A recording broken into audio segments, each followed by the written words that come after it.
Hello everyone and welcome to another review in Alex's reading room. It's another book review.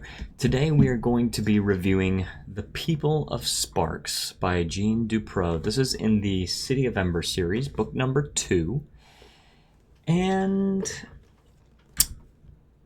let's start off with some basic information. So this is definitely in the action-adventure genre, the same as the City of Ember. It is 338 pages as opposed to the City of Ember, which was 270, so it's a longer book. And for the age rating, for the sexuality, it gets a 0. The language gets a 0, 0 substance, and only 1 on the death and injury. And I'll go into that in the spoiler section, but it is not advanced. It gets a 0 on the advanced criterion, and it gets an overall age rating of 9. You could definitely make a case for it being rated as 6, but I definitely am solidly in the 9 territory for this book. This book was not as good as the original, in my opinion. It was not as good as City of Ember. Basically, it follows the story of what happens to the people of Ember after they leave the city and they go into a new village called Sparks, and it's on the surface. And so you have these two worlds colliding. So that's basically the summary of the book that you're gonna find on the back of the book. But I have to say, this story did not capture enough of what the excitement was like in the City of Ember book. The City of Ember book had this this high stakes atmosphere of like, our city is dying, and our generator is going to fail and plunge us all into total darkness, and we have to escape the city in order to survive. Okay, the People of Sparks, it does not have the same kind of high-stakes atmosphere. We continue with the story of Dune Harrow and Lena Mayfleet, and they do get further developed in this story, but there are also some other characters. There's also a character named Torin, and there is also like his older brother. I can't remember what his name is, but we get introduced to some new characters, and basically how the people of Ember adapt to this new environment.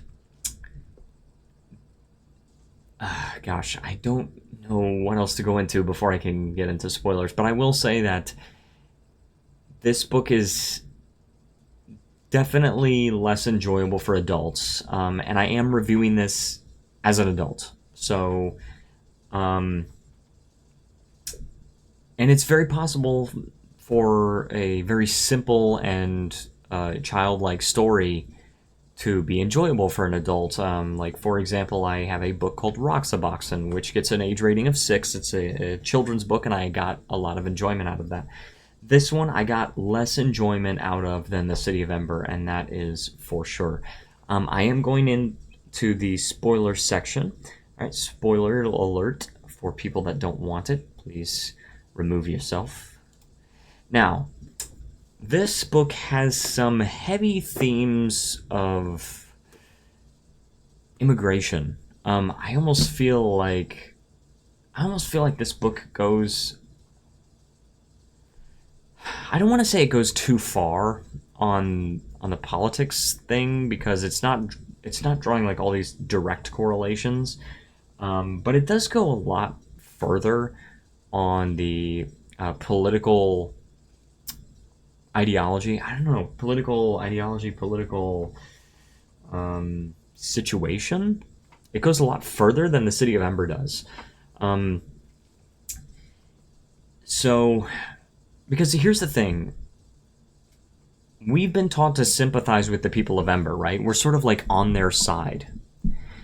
But the problem is, Sparks is a village that is in the middle of nowhere. There's no villages for a very long way, and there's enough resources in Sparks to support the people of Sparks.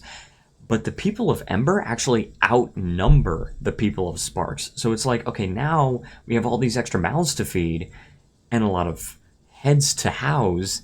And it's like, how do we do that? How are we meant to do that with such limited resources? And it's a very interesting question. And it's a very interesting situation. So for sure, this is an enjoyable story.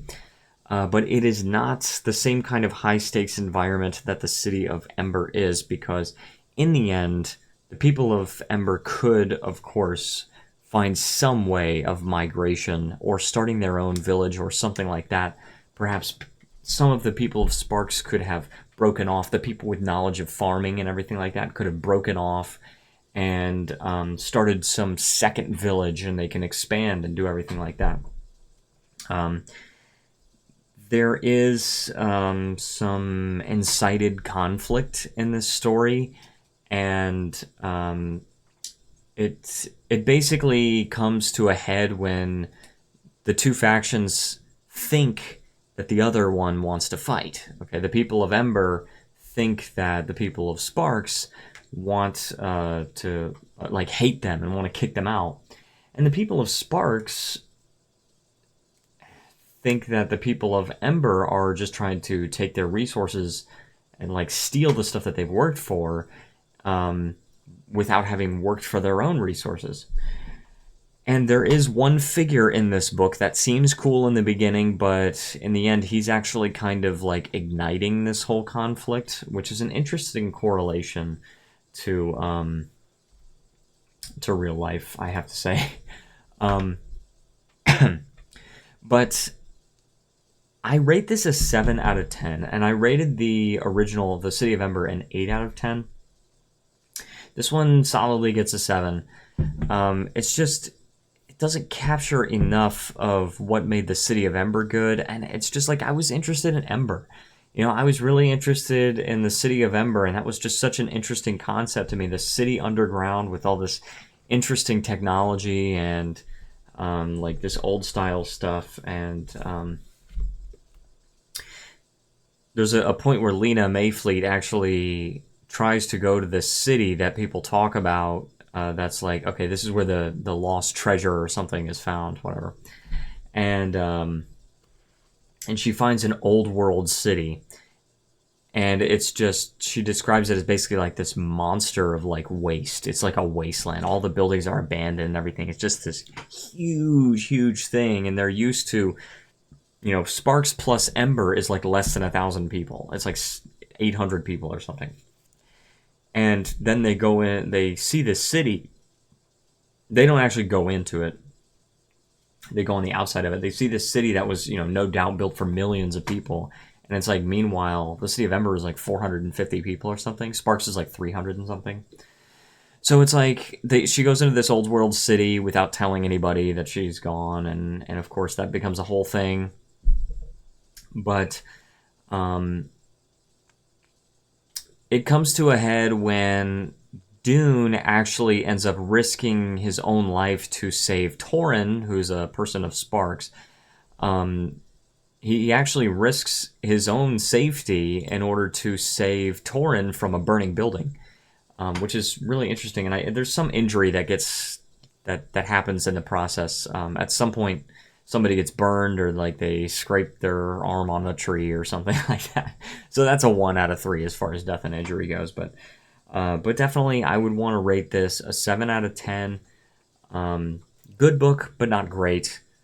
The third book is called The Diamond of Darkhold, and I'm going to review that next. And I think you guys are going to like it. If you enjoy The City of Ember and want them to return to what made Ember exciting, I think you're going to like The Diamond of Darkhold.